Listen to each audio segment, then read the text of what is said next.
Okay, so I just started the recording for everyone. We still have a couple of people coming in, so we'll give them a couple of minutes. But to those of you who are already here, I just want to say first off, thank you so much for coming to check out the first edition of our new weekly webinar series. My name is Spencer, and I'll do some introductions here in a minute. But I guess the first thing to say is that we are planning on doing one of these a week until the end of the school year. We've already got, in addition to Melissa, who will be presenting tonight, a great group of people that are going to be talking about some pretty cool topics now until June. So don't forget to check us out next week. We'll be posting updates via our email channels and social media. So make sure you're following us on Facebook, Twitter, LinkedIn, whichever of the social media channels you are into, so you don't miss any of our events as we host these over the course of the spring. So it is 6:30. I've started our recording. I'll still be letting people in as we go, but we'll go ahead and get started. So I'm Spencer Capelli. I am the marketing specialist for Voces Digital. And as I was mentioning, this is the first of our weekly Wednesday webinar series. I'm going to ask everyone as they come in too, if they would be mindful to make sure they're on mute, just so we're not getting any unwanted feedback in the background. Okay. So about our seminar, as I already mentioned, we'll be hosting one of these every week through the end of the school year. For those of you who will not be able to make it, every week we're going to record these, and we will follow up later, with the link wherever we decide to put these on our YouTube channel or on our website. But we will find a way to put these somewhere. Okay. So I will be hosting these series as we go along. I'm the marketing specialist for Voces Digital. There's my email. If any of you have any questions or comments for afterwards, you can always contact me. And I look forward to getting your feedback as we continue this new series that we launched. And without further ado, I will introduce our presenter for tonight, Melisa Ferguson, who is a former teacher herself. She is Voces curriculum manager. She spent 14 years in the world language classroom. According to her bio on her site, which I'm pulling from, Melissa, hopefully you don't mind, she loves keeping up to date with the latest trends in education, connecting with educators to share best practices, and drawing on her experience as a Spanish and French teacher to contribute to the wider spirit of world language education. Melissa, I will go ahead and hand this off to you. She will be presenting tonight on using CI in the context of the Our Story series, which is Voces comprehensible input-based curriculum. So without further ado, I will try and make you the host. Actually, let's see if you can go. Can you share your screen, Melissa? Are you able to do it? Because I don't want to give up my ability to allow people into the webinar here. Yeah. Let's see. Okay. Says I'm sharing. Do you see it? Hold on. Actually, let me stop my share. Okay. Yep, I see it. So you have the floor. Okay, awesome. Well, thank you for that great introduction, Spencer. Welcome, everybody. I'm so glad that you could make it. Tonight, we're going to be talking about teaching with comprehensible input in the context of using the Our Story curriculum. So, like Spencer said, I've been teaching since 2006. I've taught Spanish and French, mostly Spanish. I started out doing the traditional teaching, and then I switched to the CI quite a few years ago and never looked back. I really enjoy it. So I'm going to be drawing from that experience to let you guys know a little bit more about how Our Story can help you if you're interested in teaching with comprehensible input. So an overview of what we're going to talk about tonight is, first we'll talk about what comprehensible input is, and it's called CI as well. So what is that? We'll talk about how CI is different from traditional language teaching, which is most likely how just about everybody on here learned their second language.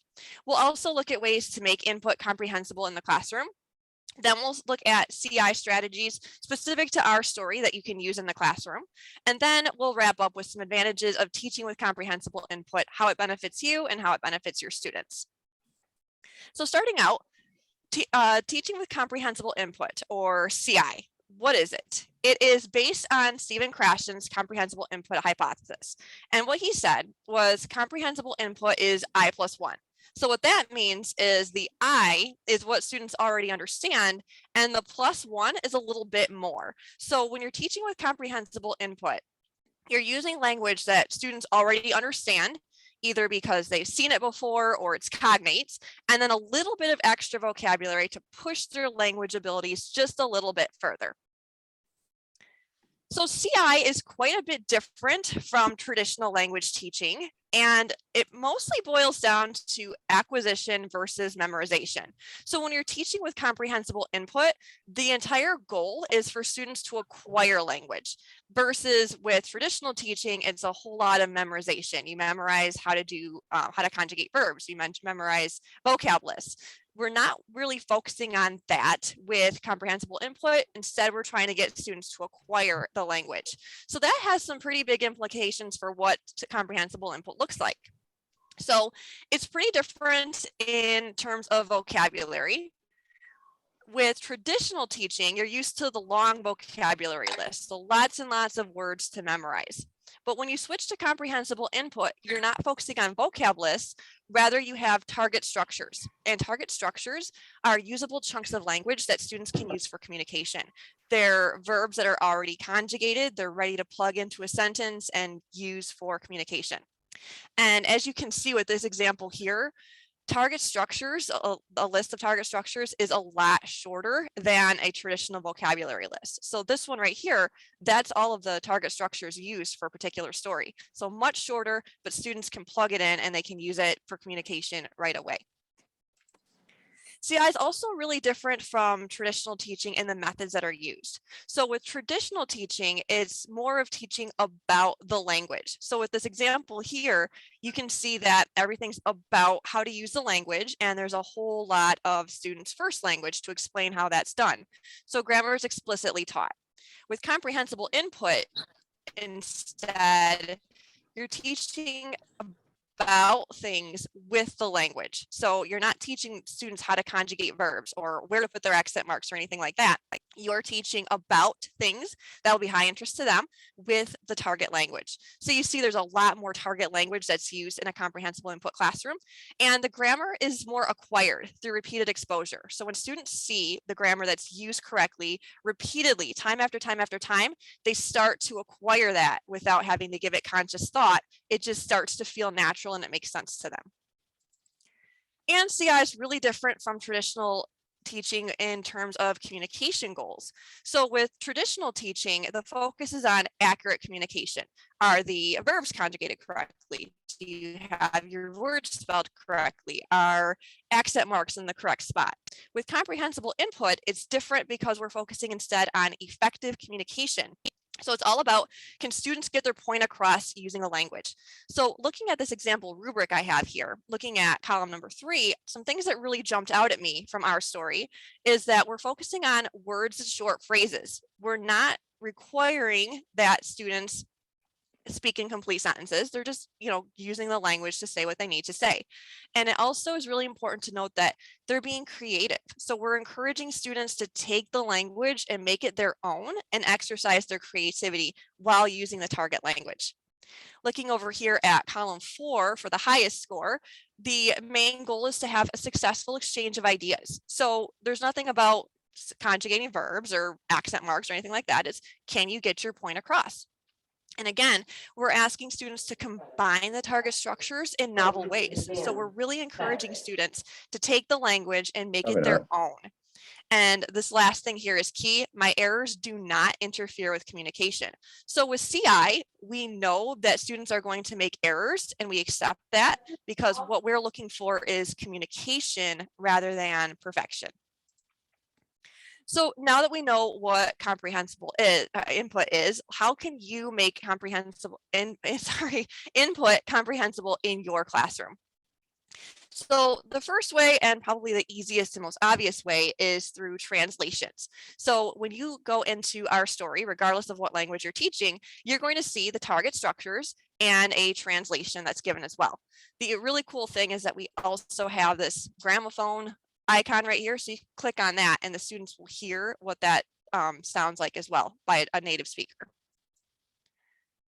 You can also do total physical response, and that also called TPR.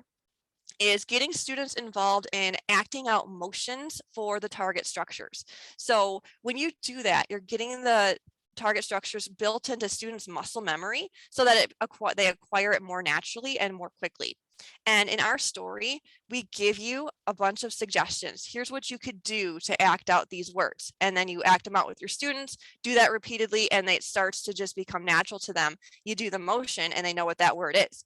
But some teachers do choose to do it themselves. So work with the students to establish, okay, what could we do for this word, and do that together. So you've got the choice. You can make them up with your students, or you can use our suggestions that we have here. Illustrations are another great way to make input comprehensible. And the Our Story series is full of beautiful illustrations that help bring concepts to life. So this one, I believe, is from our Italian book. And you can see it right here, these illustrations, they've got so much going on. They're colorful, they're engaging, and they're really great for helping students understand what they're reading to make that input more comprehensible. And the stories that are in Our Story are great for acting. So if you've got students that like to get up, move around, be the center of attention, it would be great to have them act out the stories that you find in Our Story. So pick some of your students that are most outgoing, pose them around the classroom, have them act out what's happening in the story, and it's a great way to make the input more comprehensible. Props go along with acting. Students love to get props in their hands. So anything that you can pick up, something laying around the house, things from a garage sale or a thrift store or whatever, if you can use something that helps to demonstrate the vocabulary, kids are going to love it and they're going to want to get those things in their hands. And sound effects are another really great way to make input comprehensible. If you've got a target structure that lends itself really well to some sort of a noise, like maybe it's your language's version of knock on the door, designate a student that every time that you say knock on the door, they do a knock on their desk a few times. And that really helps students to learn, okay, that's what that phrase means, because they get used to hearing that sound effect whenever they hear that target structure as well. So those are ways to make input comprehensible. Once you know how to do comprehensible input, here are some strategies that you can use in the classroom with Our Story to teach with comprehensible input in your classroom. First is personalized questions and answers, which is also called PQA.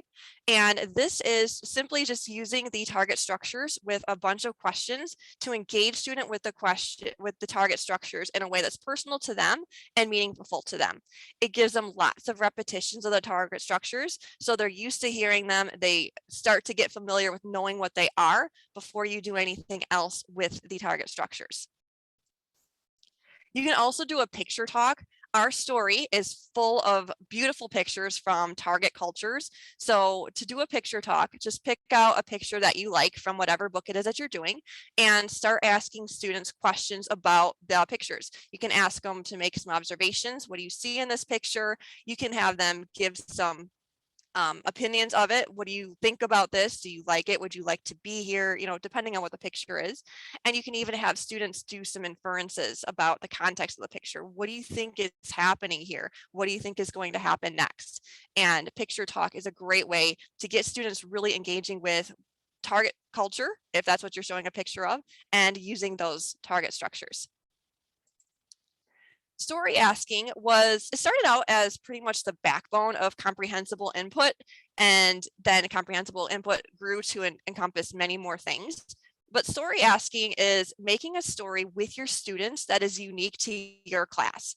So with Our Story, we get you started with that by giving you a completed script in the target language. And all you have to do is go through the script, read it, and then every time that you come to something that's underlined, you get that information from your students. So with this one, the person is Lena, you're going to ask the students, what's the person's name? And they're going to give you that information, and then you would decide on that, and then that becomes part of the story. And that really helps to give students that extra buy-in, because they're involved in the story, they're engaged, they want to know what's happening, because these are characters that they're making up, these are details that they're giving you. So it really becomes their story and really improves engagement. Circling goes hand in hand with story asking. Once you ask a story and you've gotten a detail from your students, you want to reinforce that detail and the target structures around it by doing circling. And circling is just asking different types of questions about the same information. So with this one, it's saying that the dog offers his art to the monster. You can ask different things. You can ask either or questions. You can ask yes or no questions. You can also ask some open-ended questions, mix those up a little bit. It helps you to get a nice formative look at, are my students understanding? And it's a great way to get some repetitions of the target structures. So it kind of gets two things done at one time, a formative assessment and some extra input. After you've made stories with your students, you also have the option to use the stories that are pre-written as a part of our story. So as you can see here, the stories, it's not just the story itself for the comprehensible input, but our stories come with audio so that students can listen to a native speaker, read the story. And they also have, again, these great illustrations that help take that input and make it even more comprehensible by bringing the story to life. Clip chat is probably my favorite way to do comprehensible input in the classroom. It's just something that I really love. So clip chat, it used to be called Movie Talk, is just taking a video that you think is going to be very interesting, engaging for your students, playing it, usually with the volume off. And then when you come to interesting parts, like this picture right here, pausing the video and asking your students some questions about what they see on the screen. And then it becomes a lot like a picture talk. So while it's paused, you ask them, what do you see on the screen? What do you think about that? What do you think is going to happen next? All kinds of things that you can ask students in the target language during a clip chat. So you do that every time you come to an interesting scene from the video. And then when you're done, most teachers tend to turn the volume on and then play it all the way through again. So in our story, you're going to see great videos that you can use for clip chat. This one is from Profe Loco and it's in Nuestra Historia. So you can use that one. We also are working on some for French, so lots of things that you can do to do a clip chat with your students. And then we have write and discuss. This is an excellent way to wrap up your class. So write and discuss is after you've done a whole class period full of input, you're going to bring everything back together and write a summary with your students.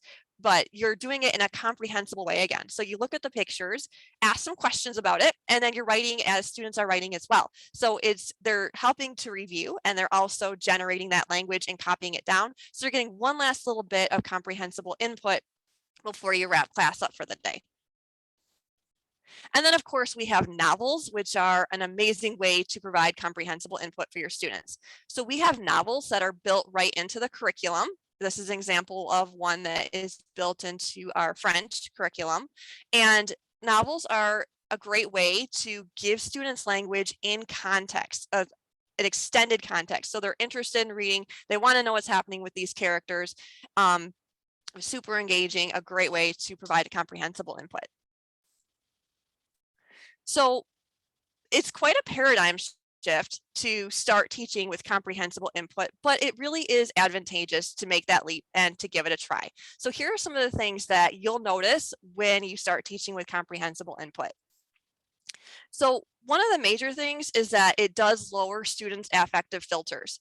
When you're teaching with comprehensible input, there's more of a conversational and relaxed atmosphere to the classroom. And it also, there's a little bit of an inherent playfulness when you are making stories with the students or looking at a funny video for a clip chat. Things become a little bit more playful, relaxed, and it helps students become more confident.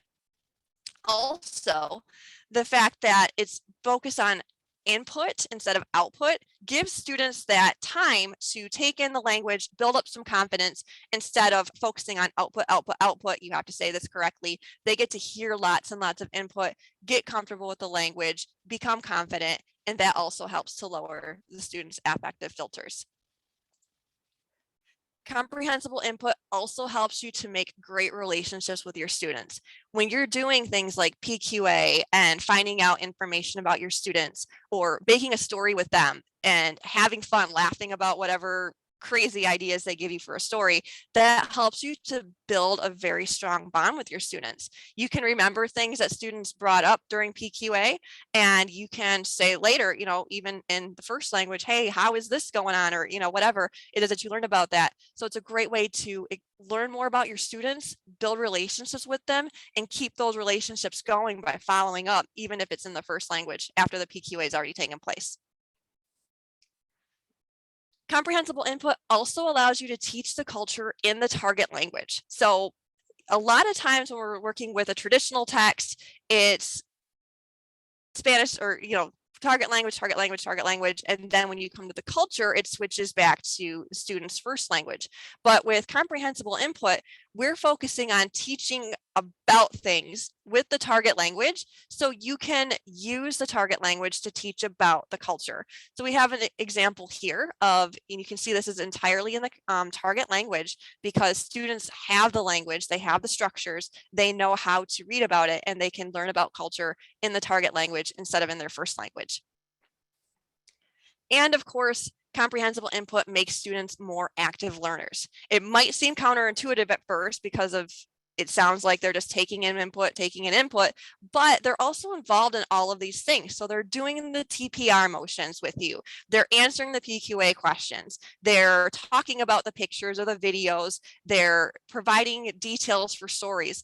All of this makes students more active learners. So they're not just passively working on drills of, you know, grammar or conjugations and stuff like that and just plugging it in and going. They're more active and engaged in the process because it's more about them and gets them involved in it.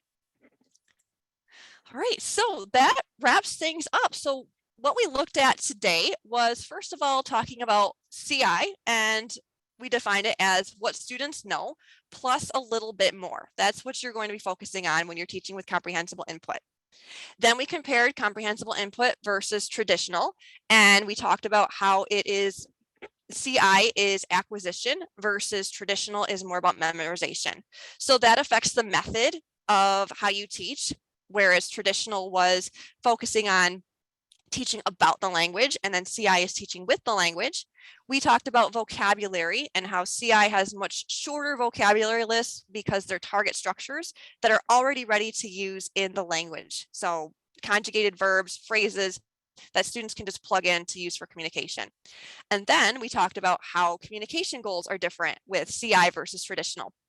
That with CI, we're looking for effective communication that doesn't have to be perfectly accurate, whereas with traditional, it's more focused on the accuracy. Did you get everything done correctly as you were trying to say your ideas?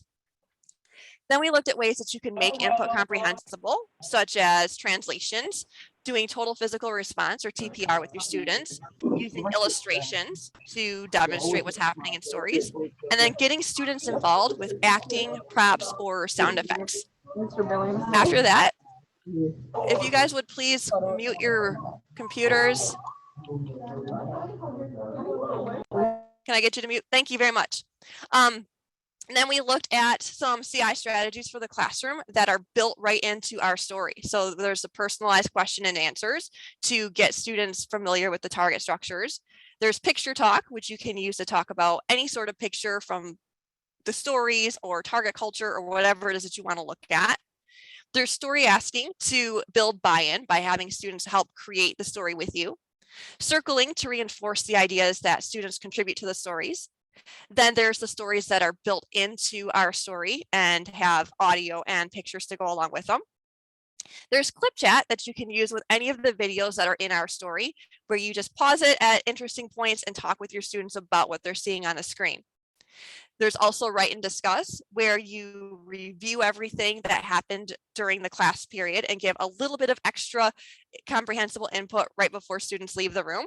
And there's the novels that are built into the curriculum as well, that are another great way to get students involved and engaged in a story that they're going to want to know about and they're going to want to keep reading. Finally, we wrapped up with the advantages of teaching with comprehensible input, that it lowers your students' effective filter because they're focusing on taking in the input. They don't have to output right away. So it takes some of the pressure off of them. Plus, there's that relaxed and like playful atmosphere in a CI classroom because there's so much conversation and, fun stuff that's going on. It also helps you to build relationships with your students through things like PQA, learning things about them. It also helps you to teach culture in the target language instead of having to revert to students' first language. And it makes your students more active learners because they're involved in so many different things like TPR, PQA, stories, acting things out, all kinds of ways to make your students more active learners. So we're going to open things up to questions in just a second here. If you think of questions that you have after the fact, you can email the VOCES team, info@vocesdigital.com, or you can contact me personally, melisaf@vocesdigital.com. So, all right. So if you have any questions, you can type them into the chat. You can unmute and ask them, and I would be happy to answer those. Yes, I do, because we are expanding our curriculum to offer dual enrollment. And what we would like to know is, can you hear me? I'm sorry. Yeah, I can hear you. Yes, I can hear you. I know that a lot of the secondary eds are moving on to CI, but what about the community colleges and the universities? Are they embracing the fact that CI is, are they embracing CI? It's to me, I think it's more effective than traditional. Here's a vocabulary list. Here's a theme. Let's memorize these verb endings. Here's the chart. Memorize it. Oh, asa, ama. Are the universities and community colleges embracing CI?